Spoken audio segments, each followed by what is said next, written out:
Good morning my dear student. हम जो बात कर रहे थे वो हमारे हाइड्रोजन के मोस्ट इंपोर्टेंट क्वेश्चन पे हमने लास्ट लेक्चर में 10 क्वेश्चंस पे बात कर चुके थे।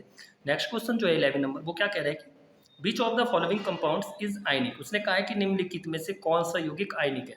तो याद रखिए ऑलवेज आयनिक कंडीशन कब होती है, जब आपके पास एक पॉजिटिव चार्ज रख रहा हो।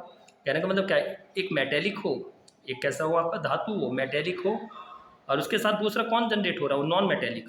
तो अगर हम बात करें फर्स्ट की कि ये कैसा है, मेटेलिक है, और आई की बात करें तो आई कौन सी कंडीशन में जाता है, नॉन मेटेलिक कंडीशन में जाता है। तो जब ये किस में जा रहा है आपका, नॉन मेटेलिक में, और ये किस में जा रहा है, मेटेलिक। क्योंकि अगर हम कार्बन और हाइड्रोजन की बात करें तो ये भी नॉन मेटल, ये भी नॉन मेटल। डायमंड की बात करें, कार्बन सही है, नॉन मेटल, और हाइड्रोजन भी कैसा है, नॉन मेटल। तो यहाँ पे अगर आयनिक की बात करें तो एक मेटेलिक, एक नॉन मेटेलिक। तो इसका मतलब क्या है कि ये क्या हो जाएगा आपका आयनिक। तो के आई क्या हो जाएगा आपका आयनिक हो जाएगा। नेक्स्ट क्वेश्चन उसने कहा है कि the ratio of rate of diffusion of helium and methane under initial condition of pressure and temperature will be. ताप और दाब की समान परिस्थितियों में हीलियम और मीथेन के मिश्रण की दरों का अनुपात क्या होगा। तो देखिए यहाँ पे आपको किसका पूछा है, दरों का अनुपात पूछा है। तो आर को पूछा है, तो r helium upon r methane क्या फॉर्मूला होता है, व्युत्क्रम है ना, इन्वर्सली होता है। क्या होता है, किसके, द्रव्यमान के। तो यहाँ पे द्रव्यमान किसका लिख लेंगे आप, मीथेन का, और नीचे किसका आ जाएगा, हीलियम का। तो यहाँ पे क्या कंडीशन हो गया, अब मीथेन का कितना है, 12 और 4 16, और हीलियम का कितना होता है 4। तो इससे कितनी बार चल जाएगा, 4 टाइम्स। तो अंडर रूट कितना आ गया 4, अंडर रूट 4 का मतलब कितना आ गया 2।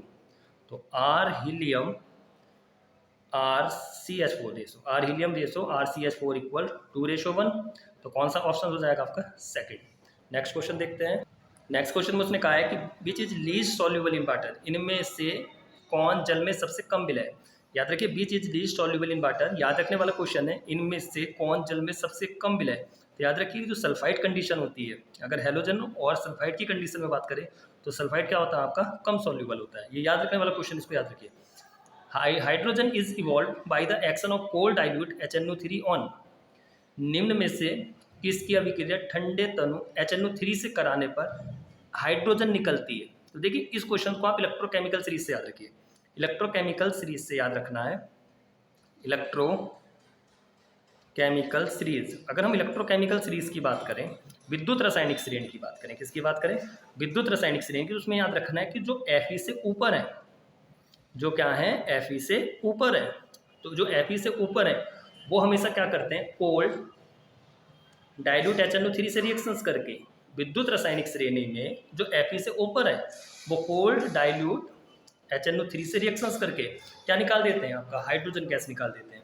तो अब Fe से ऊपर कौन कौन है, Mg और Mn। तो इसका आंसर कौन सा हो जाएगा, थर्ड हो जाएगा। Mg और Mn दोनों क्या करते हैं, कोल्ड है ना, कोल्ड डाइल्यूट HNO3 से रिएक्शंस करके क्या निकाल देते हैं, आपका हाइड्रोजन निकाल देते हैं। ओके, नेक्स्ट क्वेश्चन की बात करें तो नेक्स्ट क्वेश्चन में उसने कहा है आपसे कि उसने कहा है कि sodium gives blue colour with NH3 solution, this blue colour is due to, very very most important question. उसने कहा है कि sodium gives blue colour with NH3 solution, this blue colour is due to, sodium ammonia विलयन में नीला रंग देता है। यह नीला रंग किसके कारण होता है। तो याद रखिए सोडियम, जब भी आपके पास ये क्या है, सोडियम है, और जैसे ही सोडियम को आपने किसमें डाला है, NH3 में डाला है, किसमें डाला है, NH3 विलयन में डाला है। तो ये कलर किसका देता है, ये कलर आपका ब्लू कलर देता है। कैसा कलर देता है, ब्लू कलर।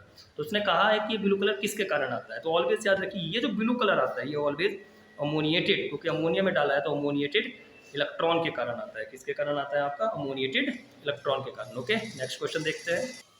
अगर नेक्स्ट क्वेश्चन की बात करें तो नेक्स्ट क्वेश्चन में उसने कहा है कि composition of borax tinkle is, borax tinkle का संगठन है, composition of borax tinkle is, borax का है ना फॉर्मूला पूछा है। तो देखिए याद रखिए बोरेक्स क्या होता है आपका, Na2B4O7। लेकिन ऑलवेज ये याद रखना है कि जब आप बोरेक्स का फॉर्मूला लिख रहे हैं तो वाटर के मॉलिक्यूल्स में गड़बड़ होती है।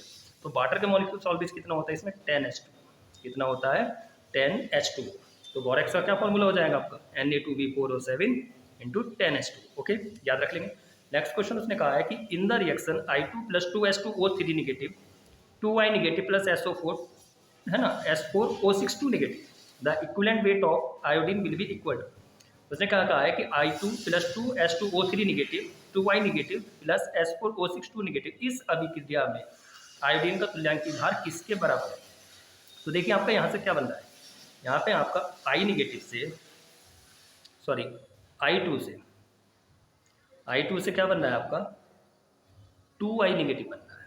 आई निगेटिव से कितना बन रहा है 2i निगेटिव बन रहा है। तो यहाँ पे निगेटिव कितना है, अभी तो फ्री स्टेट में, तो इसका मतलब क्या है, जो फ्री स्टेट में होता है उस पर कितना चार्ज होता है 0, और यहाँ पे कितना इलेक्ट्रॉन आ रहा है, इस पर 2 निगेटिव आ रहा है।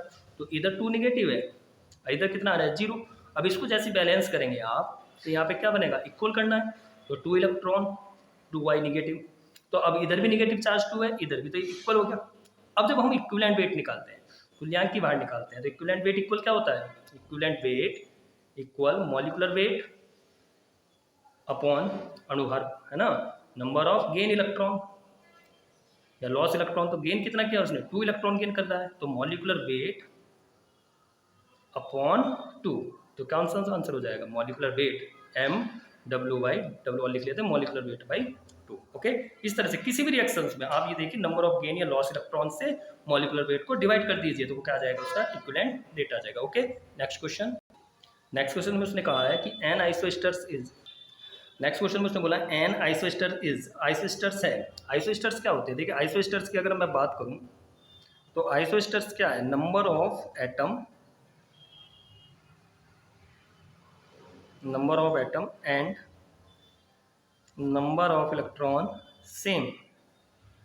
तो नंबर ऑफ एटम की बात करें तो जैसे फर्स्ट क्वेश्चन देखें, तो फर्स्ट क्वेश्चन क्या है आपका, NO2 निगेटिव एंड O3, तो इसमें नंबर ऑफ एटम कितना है 2 और 1 3, और ये भी कितना है 3, तो नंबर ऑफ एटम भी सेम हो गए। अब नंबर ऑफ इलेक्ट्रॉन देखते हैं, तो नंबर ऑफ इलेक्ट्रॉन की बात करें तो नंबर ऑफ इलेक्ट्रॉन कितना बैठेगा, नाइट्रोजन में कितना होता है 7, एक ऑक्सीजन में 8, तो 2 में कितना हो गया 16, और इसको अगर हम ऐड करें तो कितना हो जाएगा 1, तो कितना हो जाएगा, ये हो जाएगा 24, और यहाँ पे एक ऑक्सीजन का 8 तो 3 का कितना हो गया 24।